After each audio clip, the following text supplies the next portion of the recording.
Welcome back to Archaeology After Dark, everyone. I am, of course, your colorful host, Daniel Rhodes. My guest today is Dr. Cynthia Hatch. Cynthia, thank you so much for joining me. Thank you for having me. So, tell us a little bit about yourself. I am an instructor at Oklahoma State University Institute of Technology. I teach American history as well as political science and also some education courses thrown in there too. So, that brings us to what we're talking about today. As everybody knows, it is the sesquicentennial, I'm pretty sure I mispronounced that entirely, for the American Revolution, or at least 1776. Am I right on that? You are, yeah. It is quite the $50 word, the semi-quincentennial, yes. Yeah, 250 years since the Declaration of Independence this summer. So that leads to what we're talking about today is how people perceive and how that perception has changed of the American Revolution. So I've been thinking about this a lot, and I think my earliest perception of the American Revolution was watching Shot Heard Round the World in Schoolhouse Rock, like third grade. Yeah, I would have to agree with that. Yeah, Schoolhouse Rock, even the Ben and Me, the old Disney cartoon with Ben Franklin and the mouse. Some of those older cartoons that kind of framed the American Revolution, even just the period, for many, many, many people. But that, I think that perception has changed, especially when you get into older grades. Like the story becomes more inclusive. Like when you watch Schoolhouse Rock, it gives you like a very patriotic view of the American Revolution. But, we know now that not everyone thought that freedom from Britain was a great idea, especially if they like owned a business or something at the time. They depended on the British to stay funded. Yeah, and I think that's an interesting thing. I mean, I will say, growing up, I grew up in Southern California, and I will say that I feel like the American Revolution was kind of just, you checked a box. There wasn't really a whole lot to it in terms of nuanced information. And I don't really believe that, at least I don't recall anyway, ever really talking about the loyalist point of view, which I think is interesting because, kind of the perception was everybody was on board with it from the get-go. Right. And obviously know now that that's definitely not the case. But I think for, at least for my peers at that point, if you had asked us some of these basic questions, we probably would have probably answered incorrectly, honestly. So I think, you know, broadening that perspective of history and understanding the nuances behind either, supporting the Patriot movement or remaining a loyalist, what were those viewpoints? Those are all critical to understanding the fabric of the war and the era in general. And I think some of it has to do with like where we live in the United States. Like if you go anywhere like west of the 13 colonies, I feel like the impact, while it's big on the events, but since those events didn't actually happen in where we live, people put less emphasis on them. Absolutely. On a contrast to how I grew up in Southern California, I had lived in Virginia for about the last 20 years. So, I've not only taught in Virginia, I taught high school history, but watching my kids go through the school system, there's definitely more of a hands-on, this is where everything happened. You can see where the history happened. Field trips, whether it's, bringing people in to talk about it. Definitely a different view. And you're talking, I mean, regionally, it's very, very different. Yeah, it's like for Alabama, for example, the Civil War is a big event here. Everybody talks about it here. We spend, formative years talking about the Civil War here. But, if you go somewhere like New Mexico, Arizona, California, the Civil War never actually happened there. So while they learn about it, again, it's not as impactful because it's not like they can, drive 2 hours and see like a Civil War battlefield site. And I would even say that that's true where I am now in Oklahoma. I mean, all cards on the table. I will say I was not as versed in state history as maybe I could have been upon moving here just in the last couple of years. But understanding not only the Native history, but also the Civil War history, I feel like is something that doesn't get quite as closely looked at, just in general study of history, especially K through 12. So, if ideally, what would you want to make sure people covered while talking about the American Revolution or the War for Independence, whatever you want to call it? Pretty sure they call it the rebellion of some sort in Great Britain. I have a friend who says that, well, you didn't change the weights and measures, so is it really a revolution? So, so I will say, I think understanding that there were more than one point of view leading into even the Declaration, and even upon signing the Declaration of Independence, it's not that there was a monolith of support across all of the colonies. There really wasn't. But understanding that while there was a heavy-handedness in terms of the British government coming down on rebellion, there was also a lax that happened as well. Like they completely fell apart in some instances, much like the Gaspee or Fort William and Mary. There just really wasn't anything done. So I think that there's a real human element that comes into play that I think understanding that aspect gives a better understanding of the era. And then also, who's involved. We were talking about just the changing kind of idea of the historiography behind it.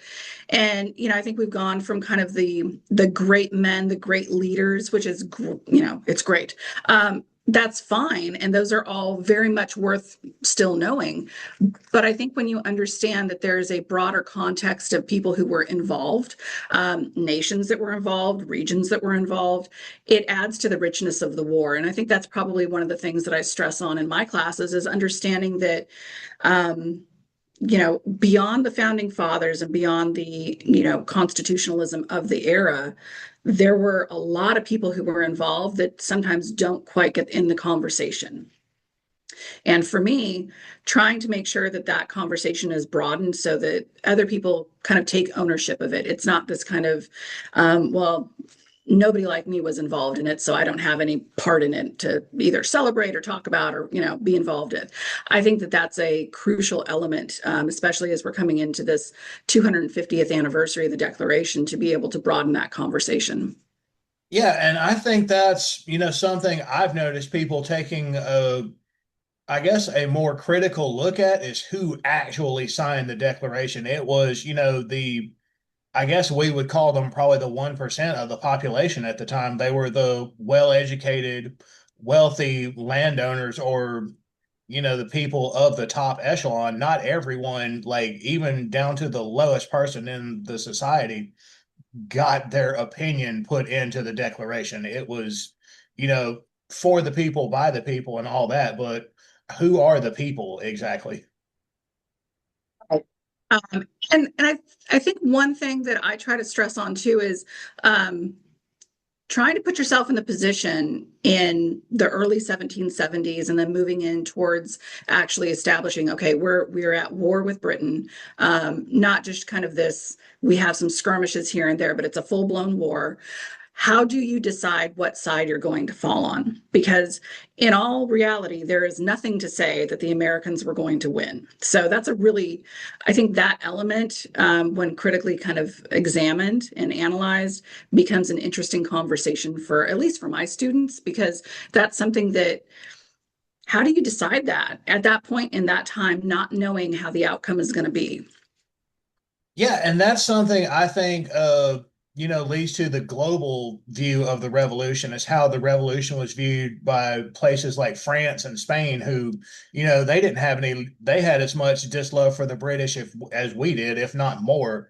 But they were seeing us and they're like, oh, these Americans, they're not going to be able to pull this off. So we need to, you know, stay hands off. But then they're like, oh, things are changing. This Washington guy, he's got it going on. We like him now.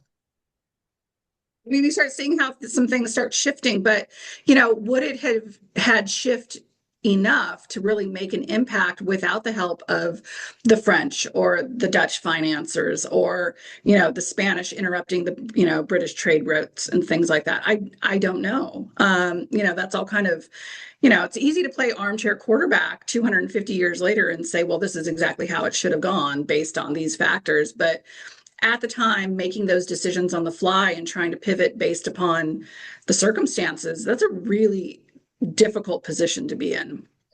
And I think what it really came down to is, it wasn't people wanting to support the colonists. It's just enough people in the world decided they didn't like Britain at the time. Yeah, the enemy of the enemy is my friend. Yes. Yeah, I mean, that's kind of that old adage. But I mean, think about the relationships we've built based on that. We've been allies with France since then, and they're pretty great. France is great. Yeah, and I mean, I think the relationship between the United States and Britain, though, is really interesting because we've become the best of allies now, and I think that that's pretty remarkable given the history.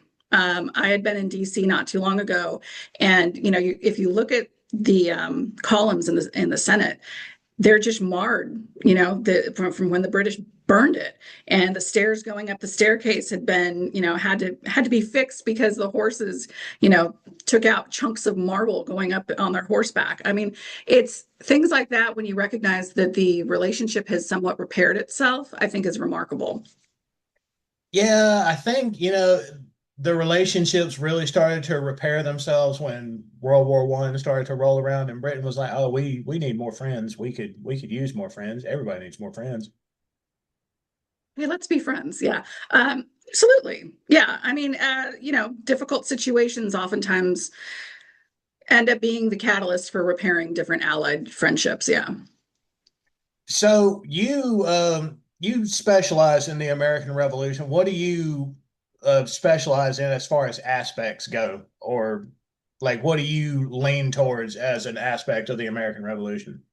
I lean a little bit more into the legal aspect of it. I have a book coming out this July, conveniently right in time for the semi-quincentennial. Very exciting. But it's looking at the legal aspect of the situations that we don't often talk about. There's one that happened in New Hampshire, 1772, the Pine Tree Riot. You know, Events like this where the crown or the royal governor, for that instance, John Wentworth, puts out different proclamations about this is illegal. You cannot take the king's wood. Upon theft of it, you're obviously going to be dealt with. Well, if you think about stealing from the king and essentially stealing from the Royal Navy, that's a pretty hardy punishment. Could it have been woven into treason? Yeah, I think with the right factors included, sure, absolutely. And we all know what you know the demise of treason is going to be is a quick death probably. But you have instances like that to where it gets brought through the courts after the guys who had gotten a warrant for it busted into an inn and beat the sheriff and the deputy probably within an inch of their life. They hit them for every tree that was accused of being stolen. They beat them. So it was quite a number of beatings going on. Instances like that, it goes through the court. They got fined, about 9 different guys got fined 20 shillings total. That seems like a lax judgment, if you will, for assaulting the sheriff and the deputy, theft of the crown wood, all of these things. So that doesn't really make sense in terms of a logical punishment. Did it actually fit the crime? I think there's a lot of things that you could talk about. Did it? It probably didn't. Those types of instances, I think, lay a kind of a foundation, albeit not a surface level, but definitely, where the conversation starts happening about, is this something that we can get away with? If you can get away with beating the sheriff and the deputy within an inch of their life and get away with it, essentially, like, hey, don't do it again. We're going to fine you 20 shillings and that's it. And it goes away. Does that lend itself to even further rebellion? Well, 8 weeks later, you've got the burning of the HMS Gaspee. Now that's in Rhode Island.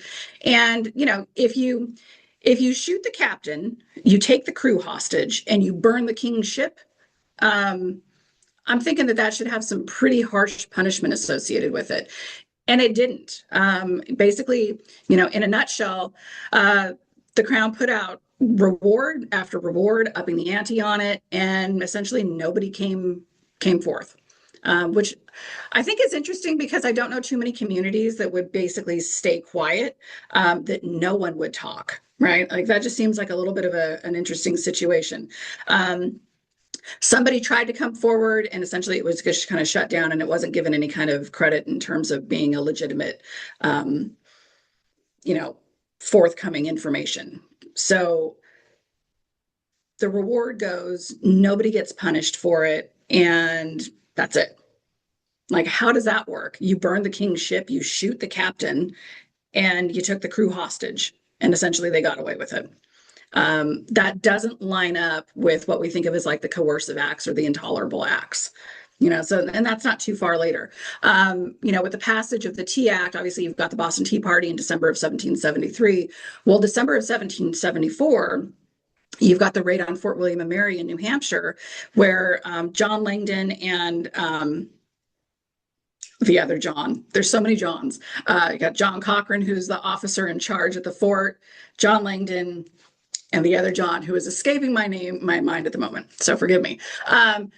They come over to the fort and essentially over 2 days empty the fort of all of the black powder, the king's cannons, all of these things. This is a royal military installation that was warned. They were warned, hey, be on the lookout. And essentially they left a skeleton crew of about 5 to 6 guys, and they ended up reaping the benefits of that because it was completely raided. And granted, there were no shots fired, but I think, if you raid a military installation, you forcefully enter it and you hold the OIC hostage, essentially, I think that's an act of war. I'm just saying. I'm just going to say, I think that's a clear indication. The depositions that are given in January of 1775 are pretty colorful, definitely naming names. Everybody knew who each other were. And to the point that, John Cochrane, the British officer in charge, his wife was actually there and leans over to him at some point and says, honey, would you like me to get you your pistol? Like, they're not here to borrow a cup of sugar, they're clearly here for other reasons. And that kind of thing, it's just surprising to me because you have the depositions, you have the starting of the court proceedings, and then eventually John Wentworth, the governor of New Hampshire, walks away from it because he doesn't have support. So I think that's a telling sign that while there is kind of this, like I said, a heavy-handedness, there's definitely an illogical question about what's actually happening on a local level, because it does not make sense. Yeah, and that's something that I think looking at it as like a big picture sometimes helps. You can actually see like how the small little embers of, I guess, discontent in the community led to the big things happening, like firing of Lexington and Concord, the Boston Massacre, things like that. That, they start off as just, somebody having a conversation in a tavern because that's where society was based. Yeah. Yeah, well, I mean, leading up to the burning of the Gatsby, they're meeting at a tavern at Sabin's Tavern in Providence, and they're meeting. If you go back to colonial era taverns, they're all tight in terms of like square footage. Nothing is really laid out and sprawling, right? But they're meeting at Sabin's Tavern, and you can imagine it's dozens upon dozens of men who have met there. They're not quiet, right? I mean, like they're talking about like we're going to take down Lieutenant Duddingston and we're going to do something to the ship and like we're going to go out there and go get him. They're not being somber and quiet in hushed tones. They're meeting right next door. Like the room next door has 4 different judges in it. So I mean, like that to me is an interesting fact, just because okay, what did the judges hear? Because you had to have heard something, you know. I mean, human nature, given the fact that their job is what it is, I would think that, they would have probably perked up and said, oh, this sounds like a red flag, or maybe I should be paying attention to this, or who's here? Because all of it kind of leads to different questions. And then not to have anything happen from it, again, just defies basic logic. Yeah, but listening to all this, this image keeps coming to my mind. It's a meme of George Washington with sunglasses on, and it says it's only treason if you lose. Right. Yeah, I mean, exactly. Like, what was the local conversations going on? Because if everybody managed to stay quiet, then clearly something was going on. And I think that can't be discounted, and it's not just a coincidence. So, I mean, I think that's an interesting situation that the community would have found themselves in, that everybody managed to stay away from the reward. And the reward would have equaled like a year's worth of pay. So, I mean, that would have been pretty tempting for a lot of people. But I'm also like thinking about how cliquish society was at the time and how small the communities were. Like, Mhm. if you weren't included in the conspiracy, you weren't considered one of the cool people. Right. Yeah, you didn't get the sunglasses that George Washington was wearing. You are correct. Yeah, I think that there's definitely an element at too. Also, if you were that person who went against the community and actually stood up and said, "Oh yeah, by the way, it was John Brown," I can't imagine the repercussions that you would have received and your family would have received. So I think that there's, it's definitely multifaceted in terms of the repercussions that people would have felt. And honestly, it's kind of like that now, just with how fast news spreads. Like, if you aren't in the know about what's going on, you're kind of left out, especially, for like high school and college age kids who are still forming like their social circles. And, if they don't have all the knowledge, they kind of get left out. And that's why memes are great. Memes are great. I have to agree with you there. So, what would you say is the biggest misconception people have about the American Revolution, like when they talk about it? I think that it's um, the people involved. I think that that's much more multi-layered than people often give it credit for. When you look at, obviously you have, patriot factions, but whether you're talking about women, whether you're talking about African Americans, whether you're talking about Native Americans, not obviously the British, but the Spanish and the French, I think sometimes, especially the Spanish, get left out. And there's some interesting things happening there with kind of recognition of the Spanish help that the Americans received. The Queen Sofia Spanish Institute has got a America and Spain 250 initiative that they've done, and it's to highlight the Spanish inclusion in the war. And I think that something like that um, puts it on more of a forefront of understanding how complicated and um, basically just how complex the people were who were helping the Americans. Yeah, and that's something that I know I've probably plugged this 3 or 4 times now, but I have watched Ken Burns's American Revolution, absolutely loved it, and I'm like, okay, this is probably the most broad scope I've seen somebody look at the American Revolution in a long time. Like, it looks at everything, the men, the women, the Mhm. enslaved, the newly untethered, and Yeah, also, looks at it from a global standpoint at the very end. Like, did we do everything we set out to do? I don't know. But also, America is still a very young nation. We're an ongoing question or conversation, the way I look at it. I mean, it's still an experiment that is being utilized today. Obviously, we're not perfect. That's because we're run by people, and people are inherently imperfect. But I think that there's still that framework of hope that exists based in this era. We have the ability to rise to something better, and I think that that's something that stems from this foundational period. And that's something I think a lot of institutions, especially the ones that are based in the original 13 colonies, is, are we living up to this ideal? Are we doing everything that we set out to do 250 years ago? Yeah. And I think those are all conversations that are still in need of happening, and kind of fostering that dialogue, because there's a lot there that we can improve on, obviously. And I think the more recognition that we have for those who were involved in the war um, is only going to benefit that conversation.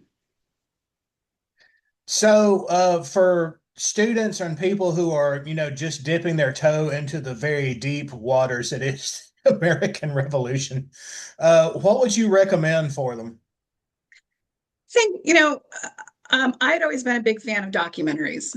Sitting down and reading an overly academic book just bored me to death as a kid.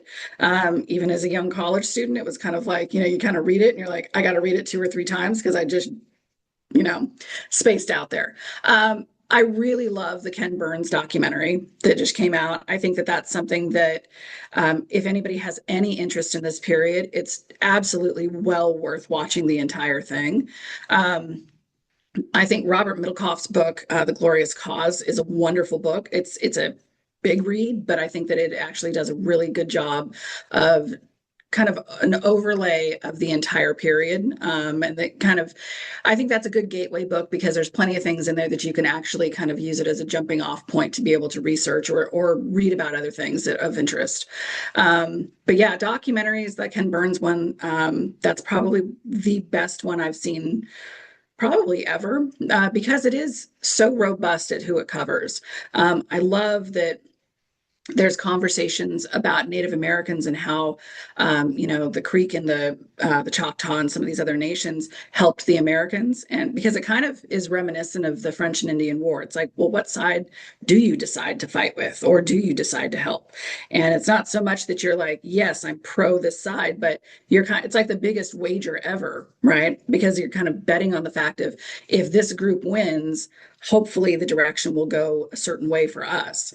But even the Spanish, I think understanding that Spain had a consequential part in our story as a nation is something that tends to get left out. So by including it in things like the Ken Burns documentary or the Queen Sofia Spanish Institute or something like that, I think it creates a much broader, more complex story of our nation that's can only benefit us. Yeah, and I think, this is again, since it is the year for re-examining the narrative, it's a great opportunity for students to actually look at something unique or original, like look at an aspect of the revolution that people haven't looked at. Like, the legal system is something that I think a lot of people, overlook as far as how critical it was, because again, we were a series of fledgling colonies going into a fledgling nation. And a lot of the laws we had to abide by weren't actually our laws. They were the king's laws. No, and right. And even if they were laws that were instituted by the crown, were they being enforced? And then upon enforcement, how'd that shake out? There's times that, I kind of equate some of these laws in my classes as like, if you know that you have rules at home and they're never enforced, and then all of a sudden they're imposed and they're being enforced and they're being heavily enforced, what's your reaction going to be? It's probably not going to be good. It's kind of that same idea in some of these instances where that's really where we found ourselves. But again, according to George Washington, it's only treason if you lose. That's right. You got to be crafty. Yeah. Well, Cynthia, it has been an absolute pleasure having you on the show. I've really enjoyed it, and this has been really great. Thank you. I'm happy to be here. So thank you for inviting me. Yeah, absolutely. So, everybody, next episode will be our 100th episode of this show. I'm really looking forward to that. It's going to be something really special. And, going forward, this is going to be the year I talk about the American Revolution, or do my best to try to talk about it, because, again, here in Alabama, we didn't actually have the American Revolution because we weren't a state yet. So, thank you for your support. Take care and stay tuned.